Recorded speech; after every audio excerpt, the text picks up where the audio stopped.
Good morning, good morning, good morning. Latest progress po tayo mga bayan dito po sa Cavite-Calax Link Expressway mga bayan na may habang 1.3 kilometers at may pundo po itong 1.79 billion pesos.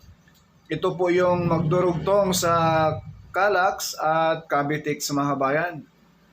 Ito yung malaking maitulong sa trapiko ng Cavite at Laguna at higit sa lahat sa may Centennial Road mga kabayan. So ayang baba natin, yan na po yung Centennial Road, yung kulay itim. At ito naman po yung mismong toll gate. Yan ang toll gate ng Kawit Interchange mga kabayan sa baba natin. So ayan po, mula rito sa portion na ito mga kabayan, sa baba natin, papunta rito sa gawing kanan. Ayan na po yung Kawit Toll Plaza mga bayan, CC Link Project, no? Mula dyan, dito sa portion na ito ay full blast na po. Ayan, yan.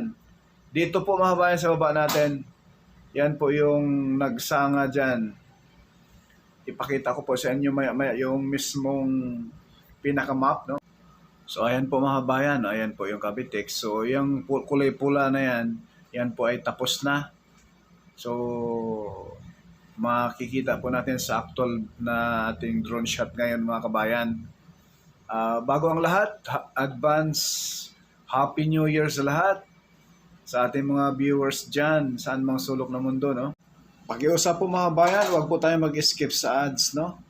Paki-like, share, at subscribe po para pamasko nyo na kay Porka Studio ang hindi pag-skip sa ads mga bayan. At pag-subscribe na rin at siguraduhin natin na i-hit ninyo yung notification bell, yung all, upang lagi tayong updated pag may mga bagong videos na may upload si Porka Studio.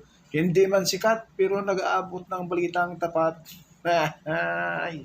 So ayan po yung pinaka-end ng Calax, yung bandang kanan na may pula.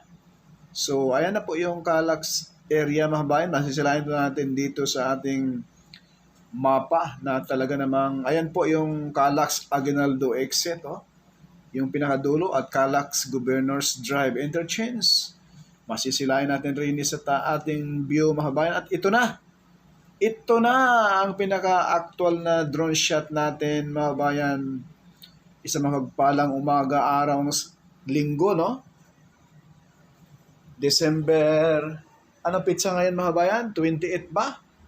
28? No? Kaya ilang tulog na lang, 2026 na po mga kabayan, naway hindi ninyo ipagkait ang pag-subscribe sa ating YouTube channel at follow na rin sa ating FB page, Porka Studio lang din mga kabayan. So ang ating camera ngayon ay approaching doon sa Cavite. At ngayon, masisilayan na po natin yung Mala Skyway na yan. Yan na po yung CC Link, na ang contractor nito ay yan po yung EEI Corporation, na talagang pang world class yung quality kapag sila ang gumawa mga kabayan. Eksperto sa mga skyway, no? Sila po ang tumira dyan sa Skyway Stage 3 ng SLEX from Taguig to Alabang mga kabayan. Kaya ayan, oh, tapos na yung skyway dyan mga bayan. Grabe. Mayroon ng barrier sa taas. Mayroon ng mga ilaw. Ganun ka high-tech at kabilis gumawa at quality pa. Parang mga Hapon gumawa itong mismong EEI, no? Corporation. At kita nyo naman mga bayan yung mga update natin dyan sa Marikina Flood Control Project, no? Kasing tibay, no? Gumawa itong EEI. Parang mga Hapon gumawa. Sa gusto niyo pong masilip mga bayan, no? Yung ating mga vlog sa totoong flood control dito sa ating bansa. Hindi siya ghost project, no? Hindi siya kasama sa 5,500 na ghost project. Ito ay napakasolid. Inaward po yan, project na iyan, yung flood control na yan sa Marikina to Pasig noong 2019. So back to the topic na po tayo mga bayan. Ayan na po yung portion na yan. Yung area na yan ay last update natin last 3 weeks, no? Ay wala pang portal beam yung mga poste na daanan natin. So sa ngayon mayroon na. At yan po ang nadagdag, oh. Yung poste dyan mga bayan. Bali 8 na poste ang naidagdag dyan sa portion na yan mga bayan. Malaking trabaho po yan dyan mga bayan. Bakit? Dahil ilog po yan. At tinambakan lamang nila ng lupa riyan mga kabayan para malagyan ng mga poste nitong CC Link. So sa unahan mga bayan ay andyan na po yung connection ng CC Link to Calax. Dito po mismo bago mag-Kawit Interchange mga kabayan. So itong building sa right side natin, swerte.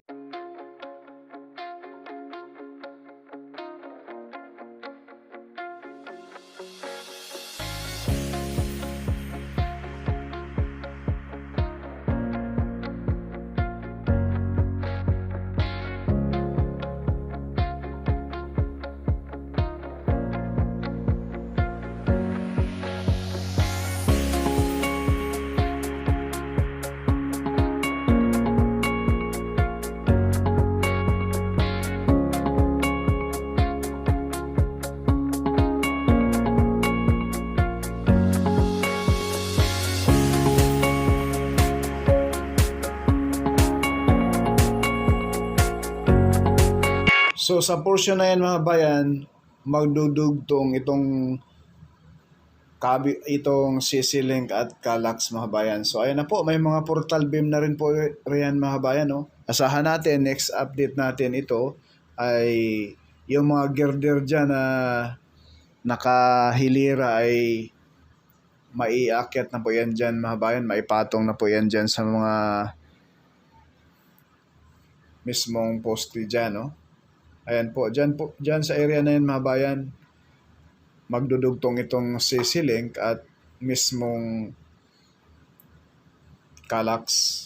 So kaharap sa ating camera ay approaching na po yan doon sa mismong next interchange nung Kawi, yung mismong open canal interchange, no? So ayan po, sa gawing kanan natin, ayan, yung kulay blue na bubong niyan sa bandang kanan, yan na po yung toll gate nitong Kawit mga bayan. Dito po sa Barangay Tuklong, Kawit, Cavite. So ayan na po yung sa likod niyan, yung malapad na mga lupain na dinidevelop sa ngayon, yan na po yung future mega city.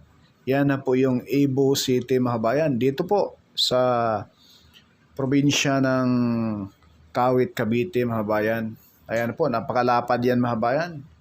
Unti-unti nang dinidevelop ng Ayala land dyan mga bayan at may mga mall na rin po ng Ayala.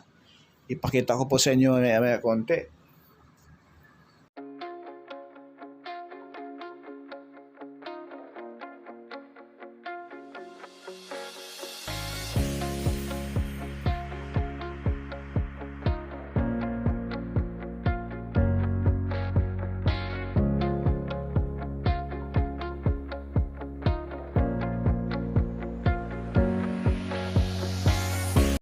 So yung building na yun mga bayan, yan na po yung Ayala Mall at yan po yung gilid. Yan na po yung idudugtong sa Centennial Road, yung may mga sasakyan na dumaan. Diyan po yung pinaka-entrada nitong Calax. Diyan po mag-i-end mga kabayan.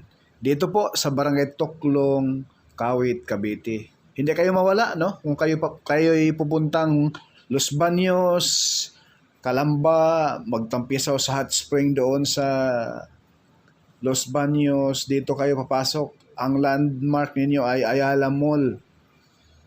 Dito sa Barangay Tuklong, Kawit, Cavite. Klaro po mga kabayan. So ito po yung future mega city, no? Ito po yung Ibo City. At umpisa na ngayon, may mga mall na riyan na tinatayo. O ayan po, oh. Kita niyo yun mga kabayan. Posible itong area na ito magkaroon ng stoplight dyan. Dahil yung kalsada sa baba natin, going po ito sa Imos, sa mga subdivision dyan, no? So ayan na po yung toll gate nitong Kawit, Cavite, no? Sisilayan po natin yan mga kabayan. At sa mga 15 meters or 30 meters mga bayan mula dyan sa toll gate, dyan na po magdudugtong ang CC Link, no? Sa Calax. Gates po.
So ito naman po mga kabayan yung open canal interchange dito po sa Imos, Cavite mga kabayan. Talaga namang nakapurma na po ito at ngayong 2026 ay posible ito ay mabuksan na from Open Canal to Kawit Interchange na po mga kabayan. Kasama na rin po yung Governor's Drive, no, to Silang Aguinaldo Interchange mga kabayan. So ayan na po yung mismong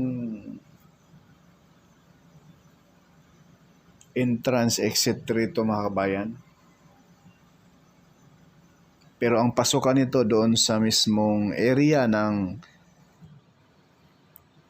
Open Canal Road dito sa bandang kaliwa natin mga kabayan. So ito po yung pinaka tulay niya rito, no. Ayan. Napaka solid rin po yung gawa mga kabayan.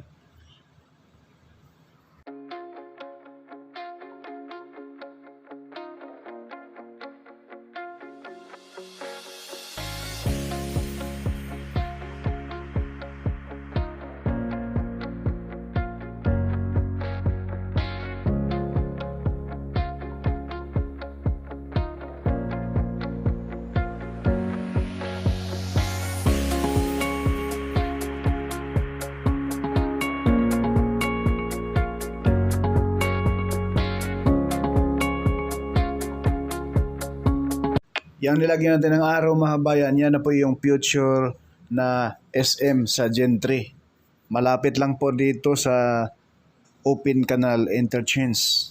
Napaka ganda nito mga kabayan, no? Dahil malapit lang po sa interchange nitong Open Canal, itong napakalaking mall dito malapit lang. Wow! At sa bandang kaliwa naman natin mga bayan, yan na po yung LTO ng Imus. Sana all. So ayan na po yung Open Canal Road mga bayan. Pa right side po, yan po sa dulo, sa unahan konti, mga 1 kilometro, yan na po yung SM, future SM sa Gen 3. At pinakadulo mga bayan, intersection, yan na po yung Arnaldo Highway. Sana all. Kaya ito rin pong Imus mga bayan at General Trias Cavite ay future na mega city rin po ito mga bayan. Business center. Kita nyo naman yung lugar, oh. Sobrang ganda. Napakapatag. At ang kagandahan pa rito mga bayan, yung mailog rito ay ang lalim. Bihira talaga bahain tong ganitong mga area dahil sa mga ilog nila ay ang lalalim, no? Hindi gaya sa area ng Laguna, sa may area ng Santa Rosa, yung ilog ay medyo maliliit siya, mababaw lang. Kaya kailangang palalimin para kung sakaling may malalakas na bagyo, ulan, ay hindi siya bahain. So sa ngayon pa ay baha na. So ayan na po yung circle mga bayan, no? Kitang-kita natin, formado na siya. Tinubuan na po sa bandang kaliwa ng damo-damo. At bakit kaya medyo dito sa portion na ito ay naantala ang gawa. So itong kamera natin, ibaling ang ating kamera ngayon sa bandang kanan. Papunta na po yan doon sa Imus City Hall, no? Sa gawing right side natin. Papunta na po yan sa mismong Kawit Interchange. So ayan na po mga bayan, no? Pero yung portion na yun mga bayan, matataas na po yung tambak. Sobrang taas, hindi na siya abutin ng kahit anong baha, no? Mataas na po ang tambak dyan sa mga area na yan mga kabayan.